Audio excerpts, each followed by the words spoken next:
सुल्तान महमूद गजनी 971 को गजनी में पैदा हुए। आपने 33 साल तक अफगानिस्तान पर हुकूमत की। सुल्तान महमूद गजनवी इस्लामी तारीख के बहुत बड़े जंगजू थे। आपने लातादाद जंगें लड़ी और हमेशा फतेहयाब हुए।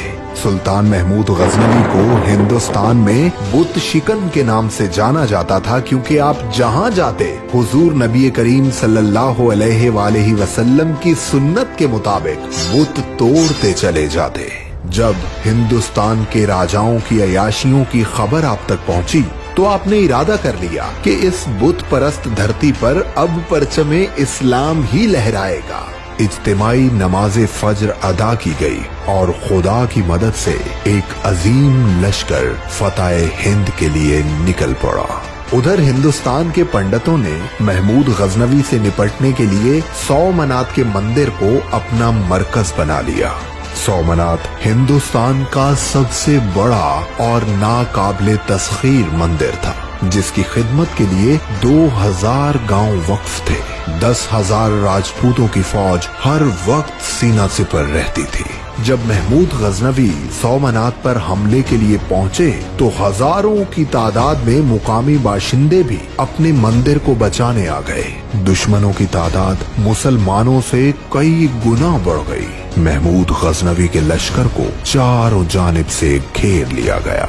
हिंदुओं के सिपा सालार ने ललकार कर कहा, ऐ महमूद गजनवी, आज तेरे खात्मे का दिन आन पहुंचा। आपने फरमाया, ओ बदबख्त, जिस दीन की सरबुलंदी के लिए यहाँ पहुंचा हूँ उस पर मेरी 1000 जाने कुर्बान। तू अपने मंदिर की खैर मना।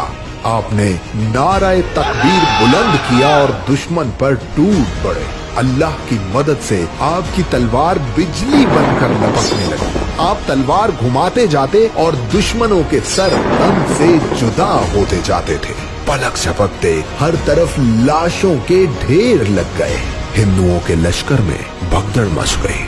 सिपा सालार को एहसास हो गया कि उसका मुकाबला सिर्फ सुल्तान से नहीं बल्कि कोई ताकत है जो कहर बनकर उसकी फौज पर टूट पड़ी है। वो जान बचाकर मैदान जंग से भाग खड़ा हुआ और इस जिल्लत की बदौलत उसने आग में कूदकर खुदकुशी कर ली। सोमनाथ पर इस्लाम का परचम लहराने लगा। महमूद गजनवी मंदिर में दाखिल हुए तो अपने सामने हिंदुओं के सबसे बड़े बुत को देखकर वजद में आ गए। अल्लाह अकबर का नारा लगाकर तलवार बुलंद की और सोमनाथ के बुत को पाश पाश कर दिया। पूरे हिंदुस्तान पर मुसलमानों का कब्जा हो गया, जो तकरीबन 1000 साल तक कायम रहा। सुल्तान महमूद गजनवी इस पूरे खित्ते पर शेर की तरह राज करने के बाद 1030 को इस जहाने फानी से कूच कर गए। दुनिया में जब भी बहादुरी का तस्करा होगा, सुल्तान महमूद गजनवी का नाम ज़हनों में गूंजता रहेगा।